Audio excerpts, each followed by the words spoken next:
Hello everybody. HIMS crashed today. Again, HIMS is down 16% for yet again Tirzepatide, which yet again they don't sell. It's a little more complicated than this, but I'll get to this. So, HIMS is trading at $34-ish right now, down 15.75%. Why is HIMS crashing today? Well, it's crashing because of the OFA, the compounders, versus FDA Tirzepatide lawsuit. So it's dropping because of the lawsuit on the drug, on the GLP-1, which they don't sell. What is the update on this lawsuit? Kudos to Man on the Pen for highlighting that out, and HIMS House for relaying that information.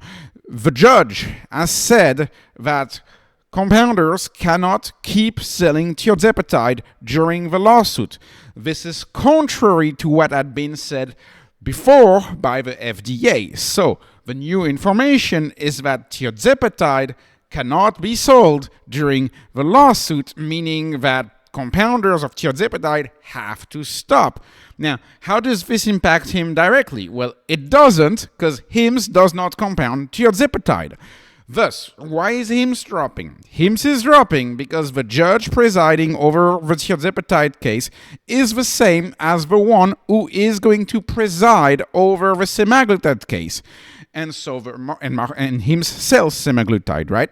And the market assumes that the judge will make the same decision for semaglutide compounders like HIMS as it is doing right now for Tirzepatide compounders. And so HIMS is falling in anticipation of that event, which I agree is more likely to happen than not.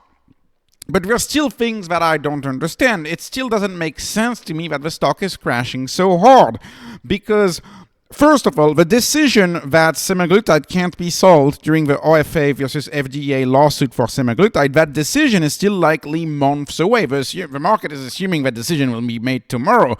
No, they've been working on Tirzepatide since October, assuming a similar timeline. That decision would happen months away and would most likely happen after HIMS has already announced that they would stop selling semaglutide. So that order to stop semaglutide, in my view, would likely happen either in May or after May, when HIMS has already telegraphed to the market that it would stop the FDA requirement, the 3-month requirement for the type of compounder that HIMS is. That's mid-May. That's May 22nd. The CEO said mid-May, like May 15.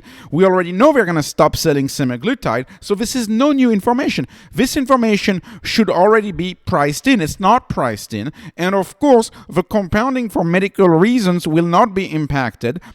And there's been a few tweets of people talking with HIMS customer service online, with customers having a custom compounded GLP-1, and the customer service rep is saying because you have a custom GLP-1, you won't be impacted.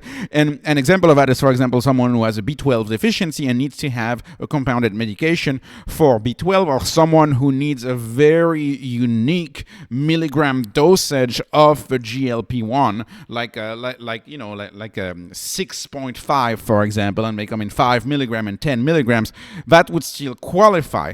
And so one of the questions to ask is it fair for a stock where 18.6% of the revenue is the weight loss segment, is it fair for that stock to lose so much market value? So, like I said, today, the revenue is 16.8%. They lost 15% based on this. If you add the drop from yesterday, we're down 26% in 2 days based on a news that only impacts 18.6% of revenue potentially.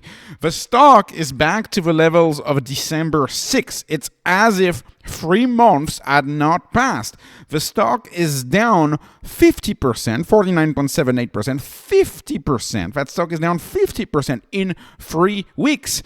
And it's down in a little more than just a few days, 23%, right? So it's ridiculous. It's down way more than the GLP-1 revenues that are at risk, way more than the GLP-1 revenues that are at risk. The market is only thinking about GLP-1, but this is not a GLP-1 stock. We know from the last quarterly call, the earnings call, the last one, we know that weight loss category represents 18.6% of Hims revenue.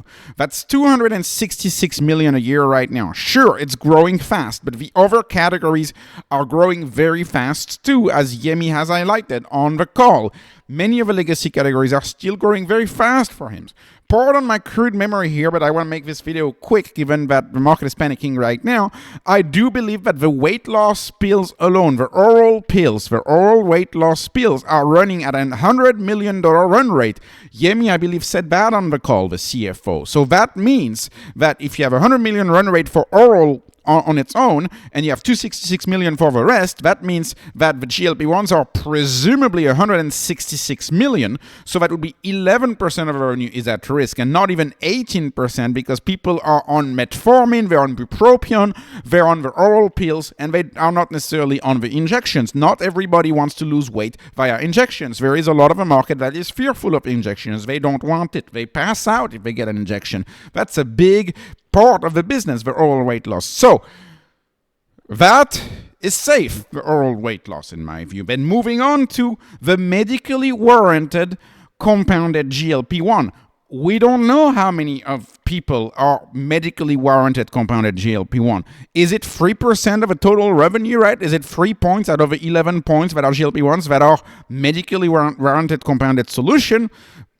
I assume so. I don't think it's at risk. Many of you may tell me in the comment section, oh, that's not true. They have XYZ. They have more than 50% custom solutions. Well, I do believe it's different between a custom solution and a compounded warranting that qualifies for the FDA exemption. As I've said multiple times before, you need to have real documentation in order to be able to keep compounding. It's not enough to just, say something on a form. It needs to be real. Like, for example, if you have a B12 deficiency, they need to have the labs to show that you actually have a B12 deficiency and you need the compounding. It's not about just changing the formulation by 1 microgram, and if you change it by one microgram, then you can still provide it. No, it's not the way it works. So anyways, is it 3% that's medically warranted? I would say something like that. So it's probably not a risk. So that means we are left with 8% of the revenue potentially at risk of GLP-1. 8%. Put that into perspective to the 23% drop over the past few days, to the 49% drop over the past few weeks. 8% of revenue means a almost 50% drop. And so at 8% of revenue, there's really 2 ways in order to save that. One of the ways that you save that is by offering generic liraglutide, which we know they're working on. Liraglutide is the generic GLP-1 that fell off patent last year.